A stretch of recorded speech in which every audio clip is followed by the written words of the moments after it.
Number Chhattisgarh देख रहे हैं आप। मैं हूं आशीष त्रिपाठी आपके साथ और खबर सख्ती से, जहां जमीन विवाद को लेकर दो पक्षों में मारपीट हो गई और मारपीट का वीडियो सामने आया। हमले में एक शख्स को गंभीर चोट आई है और 4 लोगों ने मिलकर महिला से मारपीट की। आपको बता दें कि माल खरौदा थाना क्षेत्र के चरौदी गांव का यह पूरा मामला बताया जा रहा है, जहां पर यह जो तस्वीर सामने आई है मारपीट की, आपको दिखा रहे हैं इस वक्त। देखिए, खेत में ही मारपीट हो रही है। सख्ती से ये तस्वीर सामने आई है जिसमें जमीन विवाद को लेकर दो पक्षों के बीच मारपीट हो गई। और कैलाश हमारे सहयोगी इस वक्त जुड़ गए हमारे साथ। कैलाश, क्या विवाद है जमीन का आखिर यहाँ? जमीन विवाद को लेकर, उनको आपसी बंटवारा को लेकर कुछ विवाद सामने आए और अचानक 4 लोगों ने 2 लोगों पर ताबड़तोड़ जो है लोहा की राड और डंडे से हमला कर दिया। इसमें एक जो है व्यक्ति को गंभीर चोट आया है। यह थाना मालखरौदा क्षेत्र के चरौदी गांव का है।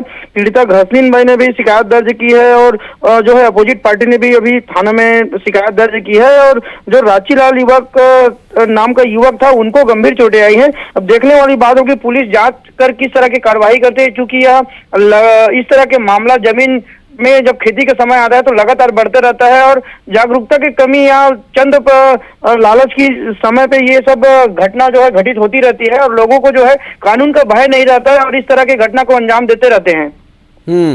तो ये लोग आदतन अपराधी हैं? नहीं, ये लोग आपस में ही लड़ाई हुए थे। जमीन विवाद को लेकर लंबे समय से इनका आपसी विवाद था और अचानक उन लोग खेती के काम करने आए थे, तो जो है कुछ लोग की कमी के वजह से देखते हुए, क्योंकि उनकी संख्या कम थी मार खाने वाले की, और जो मारने वाले थे, जो हमला करने वाले थे, उनकी संख्या ज्यादा थी और उन्होंने ताबड़तोड़ जो है महिला के साथ साथ एक पुरुष पर भी हमला किया, जिससे उनको गंभीर चोट आई है। उनका इलाज फिलहाल जारी है। चलिए, बहुत शुक्रिया आपका इस जानकारी के लिए कैलाश। आगे डिटेल्स लेंगे आपसे। और खबर जशपुर से, जहां पर पत्नी ने पति को दूसरी महिला के साथ रंगे हाथों पकड़ लिया और दोनों पक्षों में जमकर विवाद हो गया। दरअसल महिला ने पुलिस से इसकी शिकायत की है और बगीचा थाने के घुघरी कदम टोली का यह पूरा मामला बताया जा रहा है। और ये देखिए, रंगे हाथों पकड़ा गया पति, वहां पहुंचा और एक महिला जिससे उसका विवाद हुआ। दरअसल महिला ने अपने पति को किसी और महिला के साथ पकड़ लिया और ऐसे में बवाल शुरू हुआ। जशपुर का ये पूरा मामला, जहां पति पत्नी और वो का ये पूरा मामला है, जिसमें दूसरी महिला के साथ रंगे हाथों पकड़ा गया शख्स। और तस्वीरें आपको दिखा रहे हैं। देखिए, काफ़ी देर तक बवाल वहां चलता रहा। हालांकि बहुत स्पष्ट नहीं हो पा रहा है कि वो शख्स कौन है इसमें जो पकड़ा गया है दूसरी महिला के साथ। हालांकि 2 महिलाएं जो आपस में विवाद कर रही हैं, यहां अंदाजा लगाया जा सकता है कि इसमें और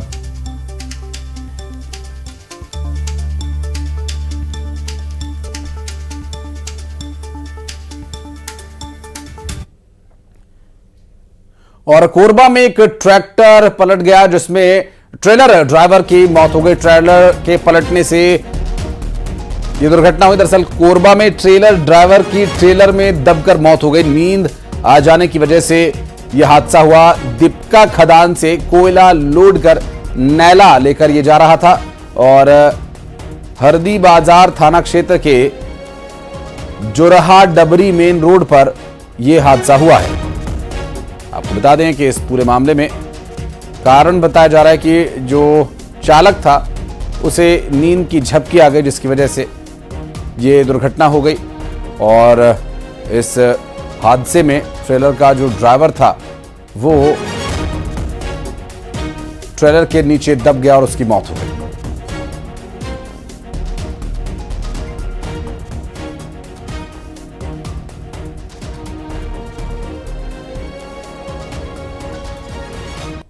चलिए बढ़ते हैं आगे। बीजापुर में भारी बारिश की वजह से नदी नाले उफान पर हैं और खतरे के निशान से ऊपर बह रहे हैं। आपको बता दें कि जलभराव की वजह से नेशनल हाईवे 63 पर रास्ता बाधित हो गया। बीजापुर का जगदलपुर से संपर्क टूट गया। इंद्रावती नदी का जलस्तर बढ़ने से भैरमगढ़ बेहाल है और भैरमगढ़ में 50 से ज्यादा घरों में पानी आ घुसा है। और ये तस्वीर जो आप देख रहे हैं ये उससे जुड़ी तस्वीरें जो ये बताने के लिए काफ़ी हैं कि हालात क्या हो चले हैं। बीजापुर से खतरे के निशान से ऊपर बह रही नदियों ने, नालों ने ग्रामीण क्षेत्रों, घरों तक में घुसना शुरू कर दिया है। और भैरमगढ़ में जहां स्थिति 50 से ज़्यादा घरों में पानी घुसने के बाद यह हाल। और दिनेश गुप्ता से बात करेंगे, हमारे सहयोगी इस वक्त हमारे साथ मौजूद हैं। दिनेश, लगातार बारिश की वजह से नदी नाले तो उफान पर हैं ही, ग्रामीण क्षेत्रों में घरों में पानी घुस रहा है, लोगों को किस तरह की परेशानियों का सामना करना पड़ रहा है यहाँ पर?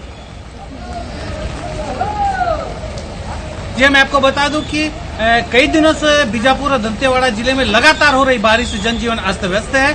और आज इंद्रावती जल का जो स्तर है वो बहुत ही ज्यादा रौद्र रूप लिया हुआ है, जिसकी वजह से भैरमगढ़ एरिया में पानी उफान पर है और वो लोगों की बस्ती के घरों में घुस गया है। और जो बस स्टैंड है और NH 63 जो रोड है वो रोड भी बाधित हो गया है। और कुल मिला के देखा जाए तो जो पानी का कहर है वो देखने को मिल रहा है बीजापुर और दंतेवाड़ा में।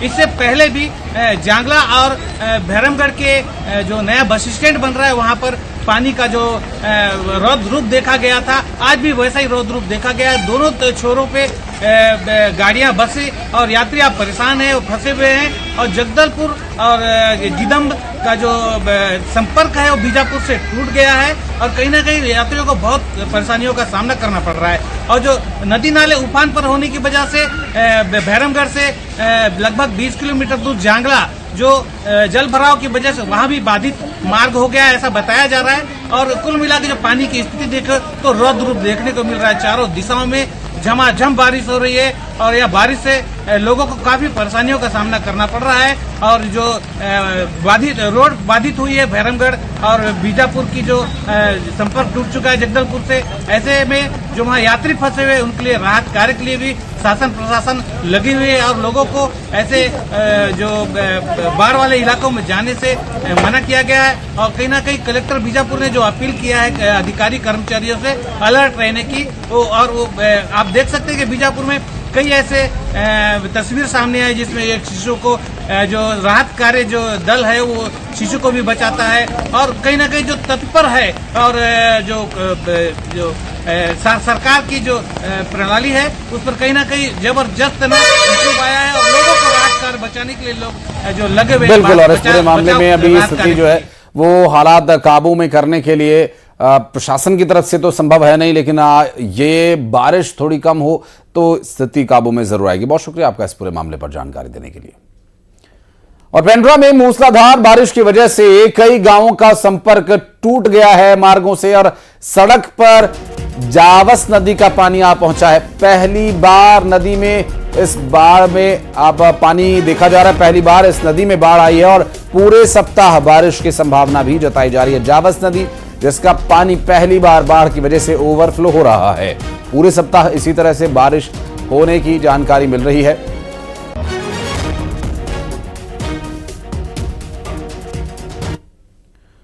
और खबर जांजगीर चांपा से, जहां पर लगातार बारिश होने की वजह से हसदेव नदी उफान पर है। केरा झरिया में बने रपटे के ऊपर 3 फीट पानी बह रहा है। लगातार बढ़ रहा पुल के ऊपर से पानी का बहाव हो रहा है। और आपको बता दें कि बारिश की वजह से हसदेव नदी उफान पर है, रपटे के ऊपर से पानी बह रहा है।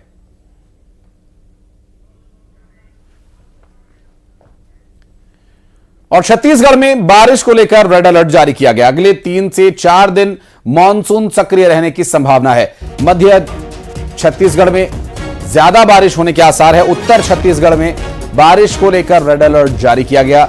सूरजपुर, सरगुजा, बलरामपुर और रायगढ़ जिले में भारी बारिश की संभावना जताई जा रही है।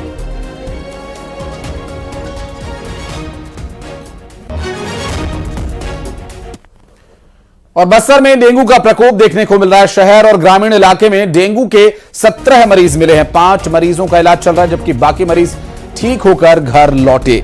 स्वास्थ्य विभाग और निगम की टीम घर घर जाकर दस्तक दे रही है और कलेक्टर ने स्वास्थ्य विभाग को अलर्ट रहने के निर्देश भी दिए हैं।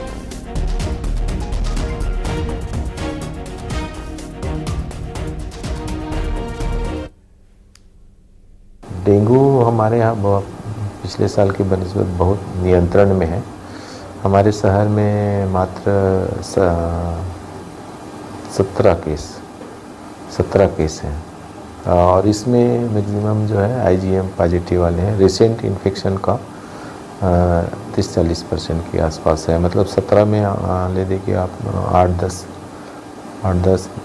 जो है IgM होंगे पुराने, जैसे इन्फेक्शन वो। और मॉनसून में मौसमी बीमारियों के साथ साथ एक सबसे बड़ी समस्या ये डेंगू रहता ही है। और जगदलपुर में श्रीनिवास नायडू हमारे सहयोगी इस वक्त मौजूद हैं, उनके पास चलते बात करेंगे। श्रीनिवास, अभी क्या स्थिति है? ये मौसमी बीमारियों के साथ साथ ये डेंगू का प्रकोप बहुत बड़ी समस्या जिनको हो रहा है उन्हें तो है ही, स्वास्थ्य महकमे के लिए भी एक बड़ी चुनौती। जी बिल्कुल, लगातार बस्तर में हो रही बारिश से अब बीमारी भी सामने आने लगी है, लेकिन डेंगू जैसे जो घातक बीमारी है उसका प्रकोप देखा जा रहा है। 17 मरीज डेंगू की पाए गए हैं, स्वास्थ्य विभाग ने पुष्टि की है, जिनमें से सभी का उपचार किया जा रहा है। उसमें से कुछ मरीज ठीक होकर घर चले गए, लेकिन अभी भी 5 मरीज डेंगू से ग्रसित है, जिनका इलाज डिमरापाल अस्पताल, मेडिकल कॉलेज में और महारानी अस्पताल में किया जा रहा है। बात करूं तो शहर के railway colony, Santoshi ward, Pravir ward, ग्रामीण क्षेत्र में पिपला वार्ड, बकाउंट के एरिया, ऐसे कुछ जगह है जहां पर डेंगू के मरीज सामने आ रहे हैं। इसको देखते हुए बस्तर कलेक्टर ने तत्काल ही सभी को अलर्ट रहने के निर्देश दिए हैं। साथ ही स्वास्थ्य विभाग और निगम अमला घर घर दस्तक दे रहा है और इलाके का जो क्षेत्र है वहां पर दवा का भी छिड़काव कर रहा है और लोगों को एहतियात बरतने के निर्देश भी दे रहे हैं, ताकि कहीं भी पानी अगर जाम होता है, लार्वा मिलता है तो तत्काल नष्ट करने के आदेश भी दिए गए। तो कह सकते हैं डेंगू एक तरफ से बस्तर में प्रकोप देखा जा रहा है। जी बहुत शुक्रिया आपका इस पूरे मामले पर जानकारी देने के लिए। और दिल्ली में नीति आयोग की बैठक, जिसमें राष्ट्रपति भवन में प्रधानमंत्री की अध्यक्षता में इस बैठक में प्रदेश के मुख्यमंत्री विष्णुदेव साय भी शामिल हुए। छत्तीसगढ़ के विकास के लिए भी चर्चा यहां पर हो सकती है। नीति आयोग की बैठक में पीएम मोदी ने कहा कि विकसित भारत हर भारतीय की महत्वाकांक्षा है। भारत को विकसित बनाने में सभी राज्यों का साथ चाहिए। और इस बैठक में सीएम विष्णुदेव साय भी शामिल हुए और प्रदेश के विकास के संबंध में यहां चर्चा हो सकती है।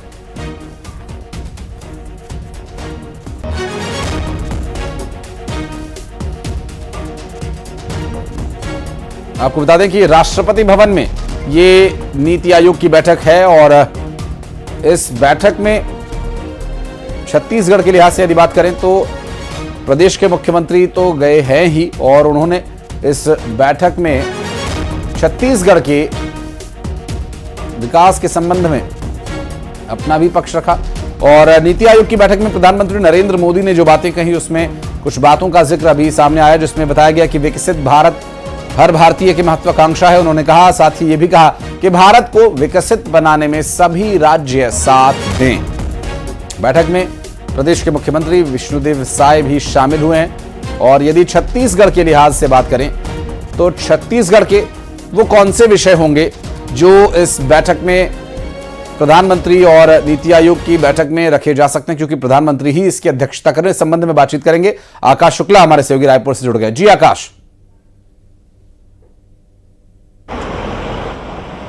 जी बिल्कुल, देखिए नीति आयोग की बैठक चल रही है प्रधानमंत्री की अध्यक्षता में। इसमें मुख्यमंत्री विष्णुदेव साय भी मौजूद है और डिप्टी सीएम विजय शर्मा और अरुण साव भी मौजूद है। तमाम जो नीतियां हैं उस पर चर्चा हो रही है। फोकस है विकसित भारत का जो संकल्प 2047 तक प्रधानमंत्री नरेंद्र मोदी ने ले रखा है, उसको किस तरीके से आगे बढ़ाया जाए। इसमें छत्तीसगढ़ की भूमिका भी काफ़ी अहम है, क्योंकि जो छत्तीसगढ़ की मॉडल को अब तक देखा गया उसकी सराहना केंद्रीय स्तर पर भी हुई और लगातार छत्तीसगढ़ भी आगे बढ़ रहा है। चाहे युवा रोजगार की बात हो, मोदी की गारंटी में वो जो दिया गया था उसको कमिटमेंट को पूरा करने के लिए सरकार ने पूरी ताकत झोंक दी है। इंडस्ट्रियल पार्क किस तरीके से उद्योगों को बढ़ावा देना है, इंफ्रास्ट्रक्चर को बढ़ावा देना है, क्योंकि छत्तीसगढ़ भी विजन डॉक्यूमेंट 1 नवंबर को लाने वाला है। उसके लिए पूरी तैयारियां जो है कर रखी है। 2047 तक छत्तीसगढ़ का योगदान देश में क्या होगा, छत्तीसगढ़ किस तरीके से आगे बढ़ेगा, विकसित किस तरीके से होगा, इस पर पूरी नीतियां जो है बनाई जा रही है। अभी हाल ही में पिछले दिनों जो है वित्त आयोग के सदस्य यहाँ पर आए थे, अध्यक्ष आए थे, उन्होंने भी तमाम जानकारियाँ दी। उसकी रिपोर्ट भी केंद्र सरकार को दी है। आज विष्णुदेव साय जो बैठक में शामिल होने वाले हैं उसमें इसी नीतियों पर चर्चा करेंगे। इंफ्रास्ट्रक्चर, किसान, युवा, महिलाओं पर फोकस होगा। मोदी की जो तमाम गारंटी है, मुख्यमंत्री ने पहले ही कह दिया था, तो वो विकसित भारत और विकसित छत्तीसगढ़ को लेकर एक विज़न है और विज़न को लेकर हम आगे बढ़ चुके हैं। पिछले 5 साल का जो रोड मैप तैयार किया गया है वो इसी पर आधारित है। तो तमाम जानकारियां जो है वो मुख्यमंत्री विष्णुदेव साय प्रधानमंत्री नरेंद्र मोदी को देंगे। साथ ही जो इंफ्रास्ट्रक्चर और डेवलपमेंट को लेकर सरकार ने खाका तैयार किया है उसके लिए भी बजट की मांग करेंगे। जी बहुत शुक्रिया रायपुर से आपका इस पूरे मामले पर अपडेट देने के लिए आकाश। और कवर्धा में महिला नक्सली ने आत्मसमर्पण किया है और इस पर 13 लाख रुपए का इनाम था। नक्सली महिला ने सरेंडर किया। दरअसल एसपी डॉक्टर अभिषेक पल्लव के सामने यह आत्मसमर्पण किया गया। रनिता उर्फ हिड़मे कोवामी ने सरेंडर किया है। सफलता में रंजिता 13 लाख की इनामी माओवादी ने आज कवर्धा पुलिस के सामने आत्मसमर्पण किया है। इनके ऊपर मध्य प्रदेश में 19 अपराध और छत्तीसगढ़ में अभी 1 अपराध का पता चला है। ये 2016 से पिछले 8 वर्षों से माओवादी संगठन में काम कर रही थी। ये इनके पति प्रेम अभी भी 20 लाख के इनामी है, अभी भी माओवादियों के साथ काम कर रहे हैं। और ये Vikas special zonal committee member 25 lakh का इनामी उसके साथ कार्य करती थी। माओवादी संगठन के खोखले विचारधारा से समझ में आया, गांव वालों के शोषण से परेशान होकर इन्होंने पुलिस के सामने आत्मसमर्पण किया है। रंजिता ने अपील की है कि उनके पति प्रेम भी माओवाद संगठन को छोड़े और आत्मसमर्पण करें। मैं प्रेम और विकास दोनों से अपील करता हूं कि माओवादी संगठन को छोड़े। और अतिक्रमण के खिलाफ बिलासपुर में निगम की कार्रवाई देखने को मिली। सरकारी जमीन पर बनी दुकानों को ढहा दिया गया। दरअसल 8 दुकानों में रसूखदारों का लंबे समय से कब्जा था और कोर्ट के निर्देश के बाद यहां पर कार्रवाई और सभी 8 दुकानों को धराशायी कर दिया गया। अवैध रूप से बनाए गए बाउंड्री वॉल्स को भी धराशायी कर दिया गया। इस दौरान की तस्वीरें भी सामने आई। बिलासपुर से अतिक्रमण पर निगम ने बुलडोजर चलाकर उस जमीन को अतिक्रमण मुक्त कराया और दुकानों को तोड़ डाला जो अवैध रूप से बनाई गई थी।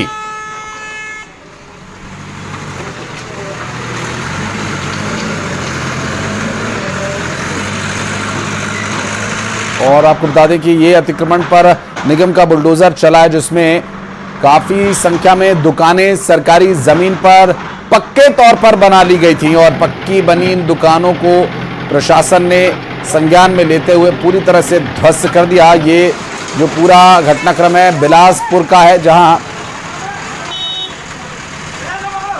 कार्रवाई की गई। अतिक्रमण के खिलाफ बुलडोजर चलाकर सरकारी जमीन पर बनी हुई दुकानों को ढहा दिया गया।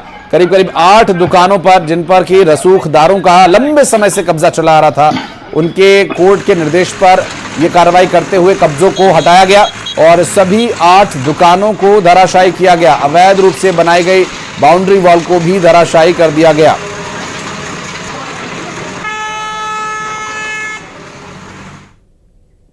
तो दुकानों के बाद होटल परिसर पर बुलडोजर चलाया गया। होटल का पोर्च नजूल की जमीन पर बनने का आरोप है और वाद विवाद के बाद इस कार्रवाई को फिलहाल रोक दिया गया। जांच के बाद अब इस पूरे मामले में फिर कार्रवाई होगी।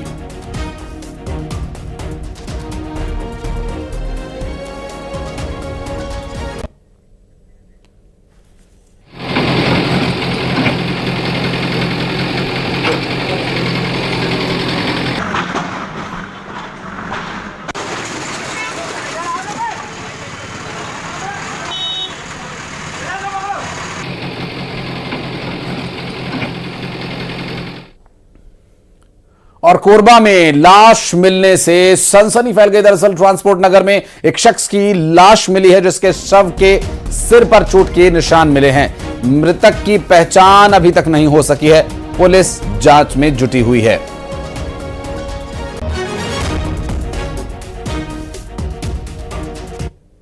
और गरियाबंद से बड़ी खबर, जहां न्यूज 18 की खबर का बड़ा असर हुआ और स्कूल के प्रिंसिपल को नोटिस जारी किया गया।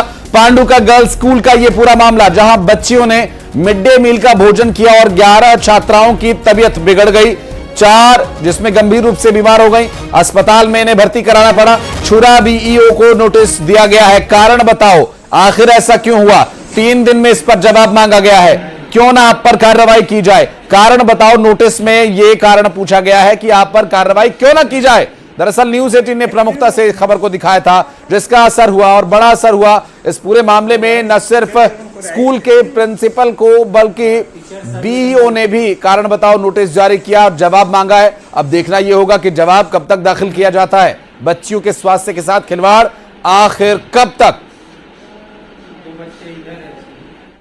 और दुकान में, दुर्ग में फास्ट फूड की दुकानों में निगम की टीम ने जाकर दबिश दी और कई दुकानों में अनियमितता पाई गई थी। बासी खाना परोसा जा रहा था और लोगों की सेहत के साथ जो खिलवाड़ यहां पर चल रहा था, उस खिलवाड़ को रोकने के लिए, जांचने के लिए टीम यहां पर पहुंची थी। निगम की दुकानों पर जुर्माना लगा करके कार्रवाई की जा रही है। बहरहाल दुर्ग में जो फास्ट फूड कॉर्नर्स, ठेली, रेड़ी, खोमचा, खोखे लगा करके जो ये लोगों को फास्ट फूड परोस रहे हैं, उसमें कई तरह की अनियमितताएं पाई गई हैं। इसमें ब्लीचिंग पाउडर डाल करके जमीन में। और अब 20 बड़ी खबरें फटाफट अंदाज में।